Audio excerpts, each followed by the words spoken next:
Hello, everybody, Kane here today with another Jurassic World Reborn mod build showcase type thingamabobber. Today we are doing the, I believe in the mod it's called the Raphis Rex, whatever. But it's a Dodo Rex from Ark, if you were wondering. In fact, that's probably what I'm going to refer to it as in the title of the video, because Dodo Rex is a bit easier to say and remember. But anyway. Today's build, it's another one of those builds that I have done while very tired, and although the build comes out really well and I'm very happy with its overall outcome, this is probably the most recent build I've come very close to just quitting, just due to the fact I got really tired, or started to feel really tired, and just kind of like demotivated from finishing the project. But I did, and it looks cool, and we did a good job overall, but man, I kind of went over the top with rock walls again, and being tired while doing that is not a great combination, because that just means I get to the point where I'm like, I'm so tired, and rock walls are so tedious that I'm like falling asleep in my chair. But anyway, I'm still a bit tired if you can't tell. Yeah, this build was pretty interesting to do. The basic ideas you'll want to see throughout the rest of this time-lapse video type thing is that we're kind of creating this little bit of a valley where you can go and see the dinosaur, and it kind of goes back up into this hill that has a fence and kind of keeps it between two main little rock outcroppings, I guess. I don't know. I'm explaining it very poorly. It looks good in the final product, but I guess you guys will just have to wait to get there. The reason we're doing such a kind of steep slope for this whole build is just because I decided to set up a big concrete barrier type thing with a walkway on top of it. And of course, for a little bit of added realism, we don't really want the Dodo Rex to be able to reach over the top of that walkway and just start grabbing visitors left, right, and center. So instead, we lower it down a fair bit, so that way people are less likely to get eaten. You know, they may still get eaten, but who knows? You know, if it happens at that point, you know, it's their fault, not mine. At any rate. You might notice at the top of the screen there is another viewing area there, and that is at the same level as the dinosaur. That one's got, I think I built that to look up pretty good and reinforced, so hopefully I think it looks pretty reasonable, but maybe it's a bit too easy to get through. Who knows? You guys will see in the exhibit showcase more than likely. Also, you can see there, I finally got the Dodorex Skeleton out, and I need to do this in more videos, obviously, just using the actual skeletons to get a better idea of how big the animal actually is. This is an exhibit, I think, where I actually did get the size correct once again. I do only throw one Dodorex in because this exhibit probably wasn't big enough for two, but also just down to the fact that, I don't know, it felt more... I don't know, it just felt more in theme to only have one of them, and I don't really know why, but I felt like that made more sense than having, like, two of them or three of them. I don't know. Made sense in my head, so that's what we went with. You can see me building the other viewing area over there. One thing I really like about this build that isn't, you know, the tedium of the rock walls, is actually the fence I decided to put on that back section of the exhibit. I don't know, it's a lot simpler than most of the big carnivore, big animal type fences we've done in the past, and I don't know. Something about the simplicity of it makes me enjoy it far more than the other big electric fences we've done. So yeah, that was kind of cool, and it's probably what the fence will stick with for, I don't know, however many big carnivores and sauropods we have left. So yeah, that should be pretty cool. Oh, I forgot, I should probably mention this. What is it? Well, I mention this every episode, but yeah, if you guys have any suggestions for either A, how we could improve this build, or B, what exhibits you would like to see next, let me know in the comments down below. I'd love to know what you guys want to see. In fact, that's why we're building this today. This was a pretty highly requested animal, which made sense. You know, it's a big, new, special kind of creature that's not in any other mod, so of course everyone wants to see it. So yeah, I hope you guys enjoyed this build overall. I'm really happy with it, like I said. But yeah, if you have any suggestions for what you guys want to see next, let me know. I'd love to hear, and hopefully get some plans going. Hopefully I'm not tired by then, so we get a bit better commentary and build, hopefully. But anyway, what was I doing? saying, thinking, who knows. Oh, speaking of videos on this series, hopefully we'll do another world tour soon. I don't know why I suddenly thought of that, but yeah, I'd like to do another world tour. We haven't done one in a while. I think there's still a couple of exhibits actually that I should probably get done first, but yeah, I think we're pretty close to doing another one. I'm actually kind of surprised how many of these videos we've done. I think I mentioned this last episode, like this series was not meant to go that long.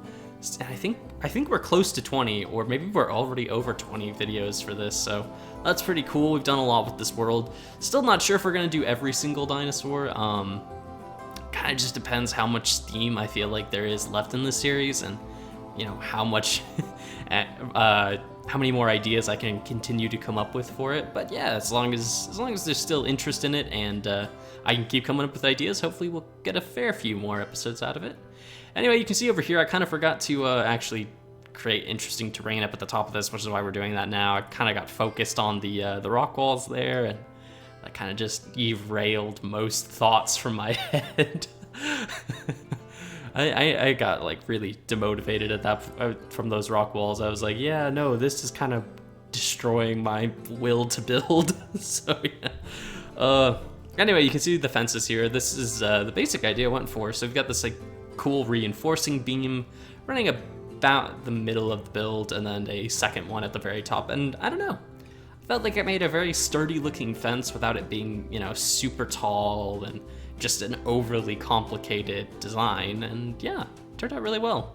Bigger problem was just the my mouse kept spazzing out, and that was really annoying.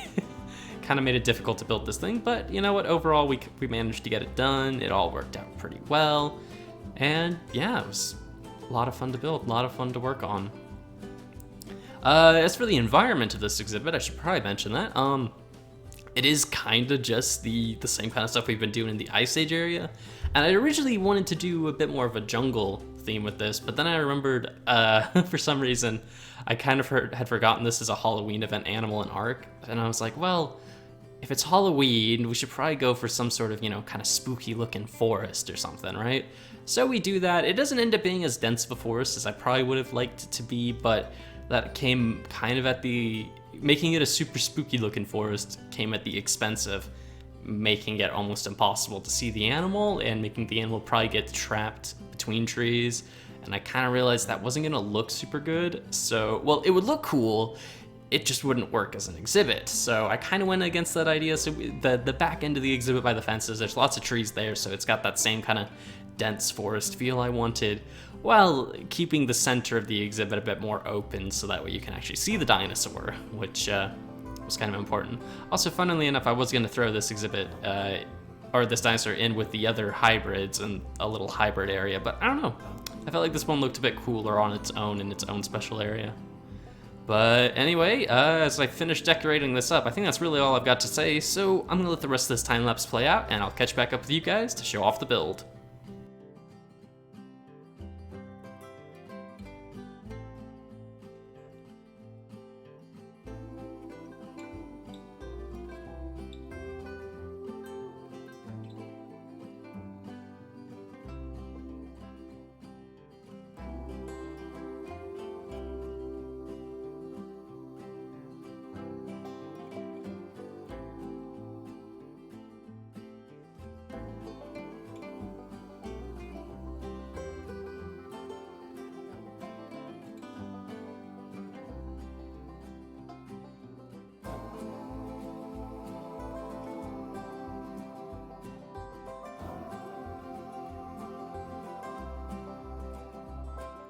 Alright everybody, here we are with the final build, and like I said in the time lapse, I do really love how this turned out. I think it looks really good.